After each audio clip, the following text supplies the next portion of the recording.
அனைவருக்கும் வணக்கம். இன்றைக்கான கேள்வி என்னன்னா, பொருளை துறக்க வேண்டாம், பொருளில் இருக்கும் பற்றை மட்டும் துறந்தாலே போதும் என்று ஞானம் சொல்லியிருக்கிறது. இல்ல சில இடத்துல பொருளையும் துறக்க வேண்டும் என்று சொல்லியிருக்கிறது. சோ நான் பொருளை துறக்க வேண்டுமா, இல்ல பொருளில் இருக்கும் பற்றை மட்டும் துறந்தால் போதுமா அப்படின்னு ஒரு கேள்வி கேட்டிருக்காங்க. ஒரு விஷயத்த நல்லா புரிஞ்சுக்கிறணும். சில விஷயங்களை நம்மால் துறக்க முடியாது, அப்ப பற்றை தான் துறந்தாகணும். சோ இப்போ கையில புண்ணு வந்துருச்சு, அந்த புண்ணு எனக்கு வலிக்குது. அந்த வலிக்கு காரணம் நான் இந்த கை மீது வைத்திருக்குள்ள ஒரு பற்று. அப்ப நான் கையை திறக்க முடியுமா அப்படின்னா கையை எப்படி திறக்க முடியும்? அப்ப கையை திறக்க முடியாது. அப்ப நான் எதை திறக்கணும்? அந்த கையின் மீது உள்ள பற்றை துறந்தால் அந்த புண்ணின் வதி எனக்கு இருக்காது, புண்ணு ஆறிடும் அப்படின்னு வருது. சோ அப்போ ஒரு சில இடத்துல நம்மால் துறக்க முடியாது அப்படின்னு வந்துடும். ஏன்னா எனக்குன்னு ஒரு கடமை இருக்கும், ஏற்கனவே என் கர்மா இருக்கு, அதை நான் கழித்தாக வேண்டும். அது அவளை ஈஸியாலாம் என்னை விட்டு போகாது. துறப்பதுன்னா டக்கு டக்குன்னு எப்படி துறக்க முடியும்? இப்போ டக்குன்னு நான் இங்க ஊர்ல இருக்கிறேன், ஊர்ல எல்லாரும் எதை பண்றாங்க எனக்கு பிடிக்கல, டக்குன்னு நான் வெளியூருக்கு போனேன் அப்படின்னா வெளியூருக்கு போகணும் அப்படிங்கிறதுக்கு அந்த சூழல், பணம், வசதி, அது அனுமதின்னு ஒண்ணு இருக்கு இல்லையா? துறப்பதற்கு அனுமதி என்பது என் கர்மாவில் இருக்கணும். அதுவே சில இடத்துல இருக்காது. அதனால துறப்பது எளிதா அப்படின்னு ஈஸியெல்லாம் கேட்க முடியாது. சோ துறக்க முடியுமா அப்படின்னு ஒரு கேள்வி இன்னொன்னு வந்துடும். ஸோ ஆனா அந்த கேள்வி என்ன கேட்கப்பட்டதுக்கு, பற்றிலிருந்து அதாவது பற்றை மட்டும் எடுத்தால் போதுமா, இல்ல அந்த விஷயத்தையே பொருளையே துறப்பது மேலா அப்படின்னு கேட்டிருக்காங்க. இது ரொம்ப முக்கியம். எதற்காக துறக்கிறோம் என்பதுதான் மேல். ஸோ துறப்பது என்பது மிக கடினம்லாம் இல்லை, ரொம்ப ஈஸி தான். இப்போ ஒருத்தர் என்கிட்ட ஒரு கேள்வி கேட்டார் வேகமா. ஓ, ஆசை இல்லாதவர்கள், ஆசை இல்லாதவர்கள்னா துறப்பது தானே அப்படின்னு சொன்னார். நீங்க எல்லாத்தையும் திறந்துட்டீங்க, அதனால் நீங்கள் ஆசை இல்லாதவர்கள் அப்படின்னாங்க. இல்லைங்க, ஆசை இல்லாதவங்கன்னா நீங்க நினைக்கிற மாதிரி துறந்தவர்கள் ஆசை இல்லாதவர்கள்னு நீங்க சொல்ல முடியாது அப்படின்னு. ஏன் அப்படி சொல்றீங்க? துறப்பது அவ்வளவு எளிதல்ல அப்படின்னாரு. உடனே நான் சொன்னேன், உங்கள் மனைவியை நீங்கள் துறந்து விட்டால் நீங்கள் ஆசையற்றவர்களா அப்படின்னு கேட்டேன். ஆமா, என் மனைவியை நான் துறந்து விட்டால் நான் ஆசையற்றவன் தானே அப்படின்னாரு. உடனே இப்ப டைவர்ஸ் பண்ணவன் எல்லாம் ஆசையற்றவன் தான். எத்தனையோ டைவர்ஸ் நடக்குது. ம மனைவி புருஷனை டைவர்ஸ் பண்றா, புருஷன் மனைவியில ரெண்டு பேருமே ஒருங்கிந்த மதத்துல திறந்து விடுகிறான். மனைவியை திறந்து விடுகின்றான், கணவனை திறந்து விடுகிறாள். உடனே நம்ம சொல்லலாம் இல்லையா, ஆமா திறந்து விட்டார், அவர் ஆசையற்றவர்னா. துறப்பது எப்படி ஆசையற்றதாகிவிடும்? அப்ப ஆசையற்ற தன்மை என்பது, துறப்பதுன்னா ஏன் துறக்கிறோங்கிறது மேட்ரு. சோ தன் அகங்காரத்தை வலிமைப்படுத்துவதற்கும், இயலாமையின் காரணமாகவும், வெறுப்பின் காரணமாகவும், நம்ம பெருமைக்காகவும் சில விஷயங்களை துறப்போம். அப்ப அவன்லாம் ஞானி, அந்த விஷயத்துல அவர் ஞானம் அப்படின்னு எடுத்துக்கிற முடியாது. அப்ப துறப்பது என்பது ஏன் துறக்கிறோம் என்பதை பொறுத்துதான் அது துறவு. அப்படி இல்லாம என்னுடைய சுயநலத்துக்காக, என்னுடைய இயலாமைக்காக, என்னுடைய வெறுப்பின் காரணமாக, ஈகோயின் காரணமாக நான் ஒரு விஷயம் திறந்தா அது துறவாகாது. அப்ப துறவுனா என்னன்னு ஃபர்ஸ்ட் தெரிஞ்சுக்கணும். சரி, துறப்பது இங்கே ஞானமாகுமா அப்படின்னா, எந்த மாதிரி துறந்தால் அது ஞானமாகும் அப்படின்னு இருந்துக்கணும். பொருளையே துறப்பது எப்போது அது ஞானமாகும் அப்படின்னா, கண்டிப்பாக அந்த விஷயத்துல எனக்கு கடமை என்பது இருக்கக்கூடாது, என் சுதர்மத்துக்கு எதிராக இருக்க வேண்டும். இப்ப எனக்கு நல்ல பாட்டு பாட வரும், ஆனா நான் உட்காந்துக்கிட்டு டான்ஸ் ஆடிட்டு இருக்கேன் அப்படின்னா, அது என்னுடைய ஆசையின் காரணமாக ஒரு இடத்துல உட்காந்து நான் கஷ்டப்பட்டுட்டு இருக்கேன் அப்படின்னா, அப்போ உன் சுதர்மத்துக்கு வா அப்படின்னு சொல்லும் போதே என் சுதர்மத்தை விட்டு வேற எங்கேயாவது இருந்து அதை திறந்து விட்டு வான்னு தான் அர்த்தம். நிறைய பேர் அப்படி பண்ணிட்டு இருக்கோம். இப்போ உதாரணத்துக்கு ஒரு அம்மா பயங்கரமா அனலைஸ் பண்றாங்க, ஞானம் இப்படி, அது எப்படி, இது எப்படி, அது எப்படின்னு. ஆனா ஆழ்ந்து பார்த்தா உணர்வுகளால் ஆக்கிரமிப்பட்டு இருக்கிறாங்க. அந்த அனலைஸ்லயும் அறிவுபூர்வம் இல்ல, அதுவும் உணர்வுபூர்வமாவே ஆராய்ச்சி பண்றாங்க.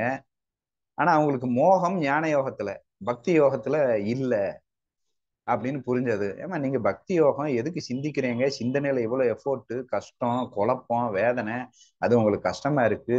ஃபுல்லா உணர்வு மயமாவே இருக்கிறீங்க. அதை அப்படியே அந்த உணர்வை கண்ணனுக்கு டிரான்ஸ்ஃபர் பண்ணிட்டு பக்தி யோகி போயிட வேண்டியதானே அப்படின்னா, இல்ல இல்ல எனக்கு ஞான யோகம் தான் பிடிச்சிருக்கு. இப்படிதான் நிறைய விஷயங்கள் எனக்கு ஒத்து வராத, என் சுதர்மத்துக்கு எதிரான ஒரு விஷயத்த பிடிச்சிருக்குன்னு சொல்லிட்டு அதுல உட்காந்து கஷ்டப்பட்டுக்கிட்டு இருந்தா, அந்த இடத்துல போய் நான் வந்து பற்றை மட்டும் எடுத்துக்கிறேன், நான் வந்து இருந்துக்கிறேன். அப்ப ஞான யோகத்துல பற்று எடுத்துக்கிறேன், ஞானமா வராதே. அதேதான் ஒருத்தர் வந்து பிசினஸ் பண்றாரு, வேலையை விட்டு. பிசினஸ் அவர் சுதர்மத்துல இல்ல, அதுக்கு ஒரு கலை வேணும், அதுக்கு ஒரு தனித்தன்மை வேணும், அதுக்கு ஒரு ஸ்கில்லு வேணும். அதே இது வேலைக்கு போகணும் அப்படின்னாலும் அதுக்கு ஒரு தனி கலை வேணும், அதுக்கு ஒரு தனி ஸ்கில்லு வேணும், அதுக்கு ஒரு தனி திறமை வேணும். ரெண்டுமே உயர்வு தாழ்வு கிடையாது. ஆனா நம்ம மனசுல என்ன பண்ணிக்கிட்டோம், வேலைக்கு போறது என்பது தாழ்வு மாதிரியும், பிசினஸ் பண்றது உயர்வு அப்படின்னு சொல்லிட்டு அவர் வந்து அந்த உயர்வு தாழ்வுல அவருடைய பற்றினால் விருப்பினால் பிசினஸ் பண்ணிட்டு கஷ்டப்பட்டுட்டு இருப்பார் கடைசி வரைக்கும். ஸோ பிஸ்னஸ் ப்ராஃபிட்டா போனாலும் அவர் கர்மாப்படி, ஆனா அந்த பிஸ்னஸ்ல கஷ்டப்பட்டுட்டு இருப்பார். இதுதான் இங்க ரிசல்ட் முக்கியம் இல்லை. அப்ப அந்த கஷ்டம், அந்த ப்ராசஸ்ல கஷ்டப்பட்டு இருக்காருன்னா, அப்ப அவர் சுதர்மத்தை புரிஞ்சுக்கிட்டாருன்னா அந்த பற்றை எடுக்கும்போது தெரிஞ்சிடும், இது நான் சுதர்மத்தை விட்டு எனக்கு தேவையில்லாத என் இயல்பில் வராத ஒரு விஷயத்த நான் பண்ணிட்டு இருக்கேன் அப்படின்னு புரிந்ததுன்னா, அப்ப அவர் வந்து பிசினஸ் திறந்து தானே ஆகணும். அப்ப துறப்பது என்பது எங்கன்னா, என் சுதர்மத்தில் இல்லாத விஷயத்தில் என் பற்றுக்காக, ஆசைக்காக, சுதர்மம்னா இங்க கடமைன்னு வந்துடும். என் கடமையும் அங்க இல்லை, என் இயல்பும் அங்க இல்லை. இந்த இரண்டும் இல்லாமல் என் பற்றினால் ஒரு விஷயத்தால் நானும் மீண்டும் போராடி போராடி எவ்வளவோ ட்ரை பண்ணாலும் நான் கஷ்டமா இருக்கேன், என்னால முடியல அப்படின்னா கண்டிப்பாக அந்த விஷயத்தை துறக்க வேண்டும். எதற்காக துறக்க வேண்டும்? என் சுதர்மத்திற்கு வந்து விருப்பு வெறுப்பு இல்லாமல் இருப்பதற்கு. அதன் மீது வெறுப்பினாலோ இல்ல அதை திறந்துட்டு இன்னொரு விஷயத்தை விருப்ப போய் பிடித்துக்கிறதுக்கு அல்ல. ஸோ முழுக்க முழுக்க நான் விருப்பு வெறுப்பு இல்லாமல் இருப்பதற்கும், என் இயல்பில் இருப்பதற்கும், என் கடமையை சரிவர செய்வதற்கும் நான் வந்து அதை துறக்கிறேன் அப்படின்னு ஒரு ஃபீல்ல அதை துறக்கணும். அப்ப எப்ப துறக்கணும் அப்படிங்கிறது மெயின். ஸோ அந்த மாதிரி இடத்துல கண்டிப்பா திறந்தாகணும். Point number 1. பாயிண்ட் நம்பர் 2 வந்து என்னன்னா, 2 விஷயம் இருக்கு. விஷயத்தை துறப்பது ஒன்று இருக்கு, விஷயத்தின் மீதுள்ள பற்றை எடுப்பது என்று ஒன்று இருக்கிறது.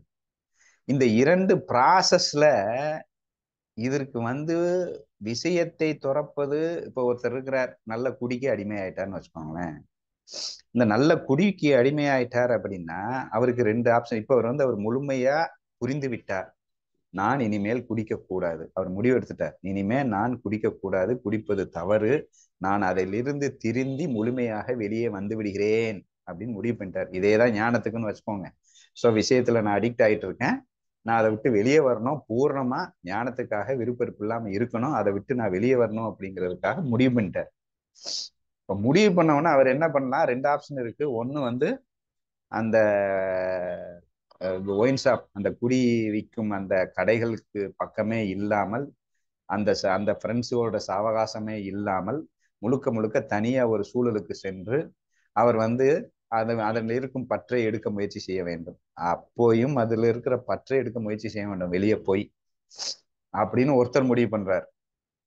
இல்ல இல்ல அதெல்லாம் தேவையில்லை, நான் இங்க இருந்தே நான் ஒயின் ஷாப்ல தான் வேலை பார்த்துட்டு இருக்கேன். அவர் வேலை பார்க்கறதே ஒயின் ஷாப்னு வச்சுக்கலாம். ஆனா வந்து ஆனா குடிக்க அடிக்காமல் நான் வெளியே வரணும் அப்படின்னு நினைச்சிட்டு, நான் பற்று இல்லாமல் இருந்தால் என்ன, மனசுல இருக்கிறத பற்று தான் அங்க இருக்கு, பற்று இல்லாமல் நான் அங்கே இருக்கிறேன் அப்படின்னு சொல்லிட்டு ஒருத்தர் ட்ரை பண்றாரு அப்படின்னா, இப்ப 2 பேருமே ட்ரை பண்றது தப்பு இல்லை. இல்ல எதை யாரு ட்ரை பண்ணணும் அப்படிங்கறதுதான் மேட்ரு. அப்ப வந்து இந்த இந்த நம்ம சொன்னோம் இல்லையா, இந்த தமசிக்குன்னு சொல்லிட்டு அறியாமையில புலன்களால் அடிக்ட் ஆகிக்கிட்டு, இந்த புலன்களுக்கு அடிக்ட் ஆயிட்டு இருக்கிறவன் அப்போ ஆழமாக அடிக்ட் ஆகிட்டான். புலன்களுக்கு நல்ல அடிமையாகி அவருடைய இயல்பு என்ன ஆயிடுச்சுன்னா தமச குணம், அது புலன்களுக்கு அடிமையாகுது. அப்படிங்கிற நிலையில புலன் அடிமைக்காக அதை வந்து முழுக்க முழுக்க சாப்பிட்டு இருந்தாரு அப்படின்னா, அப்ப புலன் தான் அடிமையா இருக்கு. அந்த புலனை பிரிக்கணும். பிரிச்சாதான் அங்க மனசுல இருக்கிற பற்று போகும். சோ அதனால் புலனின் அடிமையின் விளைவாக நான் வந்து அடிமையாயிட்டேன்னா அவர் வந்து அந்த விஷயத்தை தொடர்ந்து நம்ம வந்து அவர் இருந்து ஒரு இடத்துல இருந்து அப்போதும் மனதில் இருக்கும் பற்றையும் துறப்பதற்கு உண்டான பயிற்சியை செஞ்சாருன்னா அவர் வெளியே வந்துடலாம் ஈஸியா. ஆனா அந்த புலனுக்கு அடிமையா இருக்கிற கேஸ் வந்து உள்ளேயே உட்காந்துக்கிட்டு நான் வந்து பற்றை மட்டும் எடுத்தா போதும் ட்ரை பண்ணாருன்னா முடியாத காரியமாகிவிடும். ஏன்னா இங்க மனதை தாண்டி புலன் அடிமையாகி இருக்கிறது. அதே இன்னொருவர் என்ன பண்ணலாம், உள்ளே இருந்தே நான் பற்று எடுக்கலாம். எப்போது எடுக்கலாம் அப்படின்னா அவர் புலனை தாண்டி மனதின் மூலியமாகவும் புத்தியின் மூலியமாகவும் அடிக்ட் ஆயிருக்கிறார் அப்படின்னா, இப்ப தண்ணி அடிக்கிறேன் அப்படின்னா அது ஒரு பெருமைக்காக, கெத்துக்காக, அடிச்சா நல்லது, அதுதான் கிக்கு அப்படின்னு சொல்லிட்டு, அதாவது உடல் அளவுல அவருக்கு கிக்கு வரலைனாலும் மனதளவுல ஒரு சுகம் வருது. பெருமை, கெத்து, பிரஸ்டீஜ், இது அடிக்கலைன்னா அவனும் மதிக்க மாட்டான். இருக்குல்ல ஏன் உடனும் அப்படின்ட்டு அந்த அடிக்கிறது, அப்ப திமிர்ல அடிக்கிறது அப்படின்ட்டு சில விஷயங்கள்லாம் இருக்கு. ஸோ அவர்கள் வந்து என்ன பண்ணலாம்னா முழுக்க முழுக்க மனது வந்து அடிமையா இருக்கு. சில விஷயங்களுக்கு மனம் அடிமையா இருக்கும், சில விஷயங்கள் புலன்கள் அடிமையா இருக்கும். அப்ப அந்த புலன்களுக்கு அடிமையாகி இருக்கின்ற அவர் வந்து அவர் தொடர்ந்துதான் வெளியே போய் பயிற்சி எடுக்கணும். மனதால் அடிமையா இருக்கிற விஷயத்த புரிஞ்சுக்கணும்.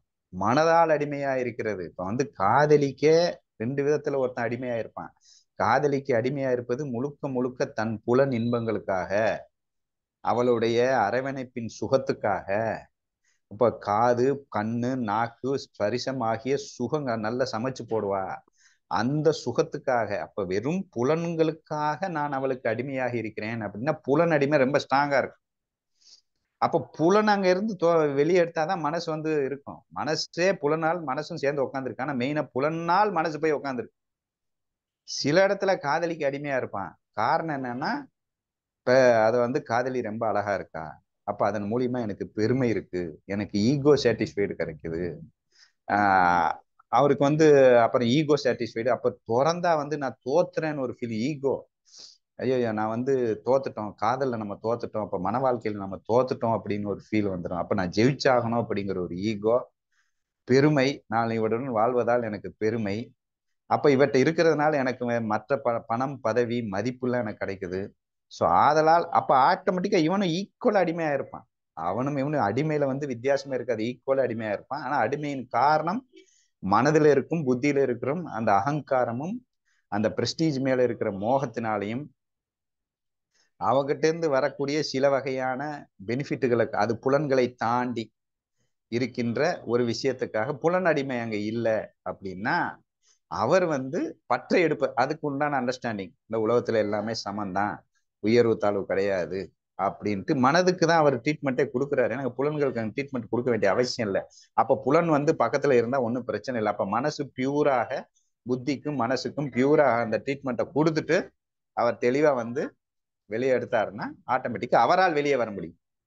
அவர் வந்து துறக்க வேண்டிய அவசியம் இல்லை என்பதை புரிந்து கொள்ள வேண்டும்.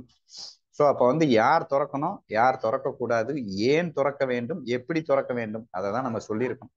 ஸோ பொதுவா வந்து இன்னைக்கான கேள்வியில வந்து புலன்களை துறந்து, அதாவது பொருள்களை துறந்து ஞானத்தை அடைவதா, இல்ல பொருள் மீது இருக்கும் பொருளை துறக்காமல் பொருள் மீது இருக்கும் பற்றை மட்டும் துறந்து ஞானத்தை அடைவதா என்று கேள்வி கேட்டீங்கன்னா, அது வந்து யார் துறக்கணும் அப்படின்னா புலனுக்கு அடிமையா இருக்கிறவங்க கண்டிப்பா பொருளை துறக்கணும்.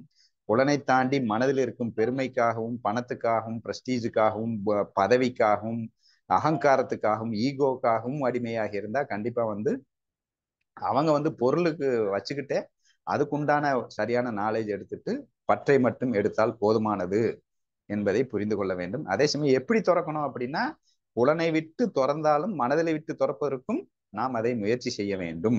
சில விஷயங்களை துறக்கவே முடியாது அப்படிங்கிற விஷயத்துல கண்டிப்பா அதுக்குண்டான பற்றை எடுப்பதற்காவது நீங்கள் முயற்சி செய்ய வேண்டும். ஸோ இதுதான் என்னுடைய ஆன்சர்.